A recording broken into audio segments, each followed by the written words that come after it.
Hey, all you fellow creative cellists out there, Jacob here, and I wanted to take a minute to talk about why you can't improvise on the cello.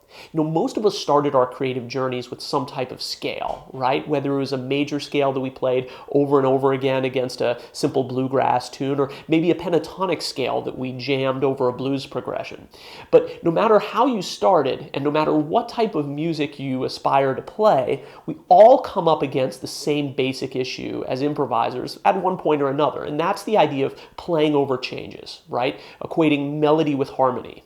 Or another way of putting it is equating the scale systems we know with the chords and arpeggios. But have you ever noticed that if you play, say, a C-sharp major scale with our standard fingering that we all learn,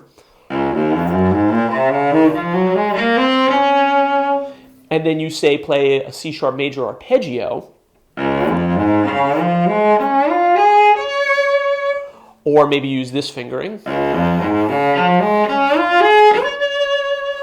and then you play a C-sharp major chord, that they all use completely different fingerings and take us to completely different regions of our fingerboard.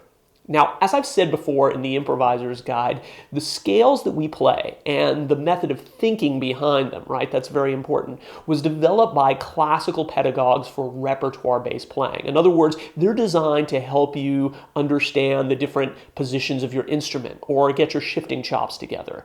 And while they work well and good for that particular purpose, when it comes to improvising, or in this context, when it comes to understanding the relationship of melody and harmony, they are a colossal failure. I would say they're scandalously bad.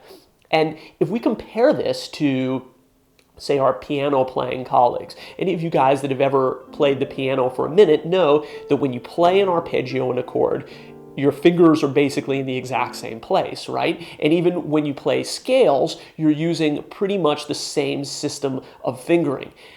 Also, just because of the nature of the instrument, right, they don't have different fingerings and positions, you're in the same region. So is it any wonder that our piano players tend to have a lot easier time getting into improv than most of our cello playing colleagues?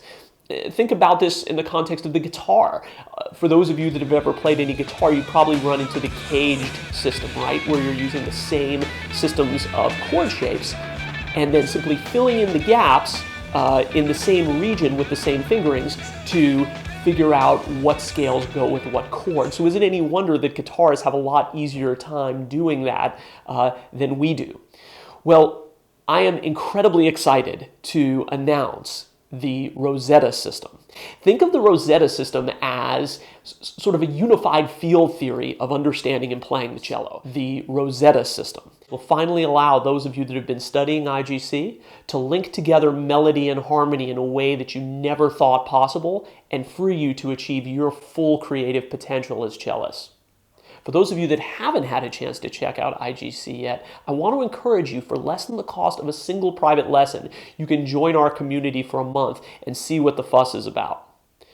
This is going to be an absolute revolution in cello playing, and if you're really serious about improvising on the instrument, there's nothing like it out there. I hope to see you backstage. See you next time.